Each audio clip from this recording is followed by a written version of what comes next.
আগেরটার তুলনায় কিন্তু 3/1 হবে না, একদম ছোট, কিন্তু কাজ অনেক বড়। হচ্ছে টিপি লিঙ্কের XZ000G7 1.4 GB এক্সপন টার্মিনাল। মানে এক্সপন মানে হচ্ছে এটা আপনার ইপনেও ইউজ করা যাবে, জিপনেও ইউজ করা যাবে। আসসালামু আলাইকুম। আজকে দুপুরে হঠাৎ করে দেখি আমাদের বাসায় ইন্টারনেট চলতেছে না। তো এর পরবর্তীতে এখানে গিয়ে দেখি এখানে বারবার লস, এটা হচ্ছে রেড সিগন্যাল মারতেছে। আমি আইএসপির সাথে যোগাযোগ করে, ওরা বলতেছে আমাদের এদিকে সব কিছু ঠিকঠাক, এটা আপনার হয়তো বা ভিতরে কোনো সমস্যা। কারণ ওরা এসে হচ্ছে ওদের থেকে একটু অনু লাগাইছে, দেখতেছে ওদেরটা ওকে, কিন্তু আমার এটা এই ডিবিসি এই অনুটা হচ্ছে খারাপ হয়ে গেছে। তো আজকে আমি একটা অনু আনাইছি, এটা আপনাদের সাথে শেয়ার করব। তো আইএসপির সহায়তায় ওদের থেকে পরামর্শ নিয়ে আমি একটা অনু নিছি। এটা হচ্ছে টিপি লিঙ্কের XZ000G7 1.4 GB এক্সপন টার্মিনাল। মানে এক্সপন মানে হচ্ছে এটা আপনার ইপনেও ইউজ করা যাবে, জিপনেও ইউজ করা যাবে। ইনি ইন্টারনেট প্রোভাইডার, সবাই এটা ইউজ করতে পারবে।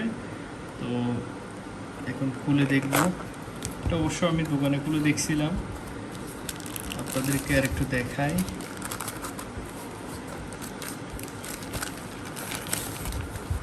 এটা হচ্ছে সেই অনু, একদম ছোট। এই যে দেখেন, আগেরটার তুলনায় কিন্তু 3/1 হবে না, একদম ছোট, কিন্তু কাজ অনেক বড়। এখানে হচ্ছে পাওয়ার, এরপর হচ্ছে লাইন লস, এরপর হচ্ছে এথারনেট কেবল, রাউটারের সংযোগ, সেটা মানে সচরাচর এর মধ্যে ওনার মধ্যে যা যা থাকে তা সব কিছু আছে। এটা হচ্ছে পাওয়ার অ্যাডাপ্টার, পাওয়ার কেবলের জন্য। এটা হচ্ছে ল্যান্ড পোর্ট, আর এটা হচ্ছে যেটা অনু কেবল। এটা হচ্ছে ফাইবার অপটিক কেবল, যেটা হচ্ছে লাইন থেকে এসে সরাসরি এখানে ইনপুট হয়, হলুদ একটা তার, সেটার পোর্ট আর কি। এটা হচ্ছে রিসেট বাটন। এই হচ্ছে অনু, অনেক সুন্দর অনুটা, কাজও ইনশাল্লাহ দেখা যাক অনেক ভালো পাবো আশা করা যায়। তো বক্সের ভিতর আর আছে হচ্ছে ইউজার ম্যানুয়াল, এগুলো অত একটা প্রয়োজন হয় না। এরপরে সচরাচর যা থাকে, একটা হচ্ছে পাওয়ার অ্যাডাপ্টার, এটা হচ্ছে মূলত অনুতে পাওয়ার দেওয়ার জন্য। এই হচ্ছে মূলত আমার সেই অনুটা। এই অনুটা কেমন লাগলো অবশ্যই কমেন্ট করে জানাবেন।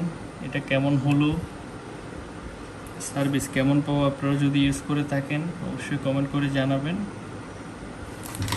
আর এরকম নিত্য নতুন ভিডিও পাওয়ার জন্য আমার পেজটি ফলো করে পাশেই থাকবেন।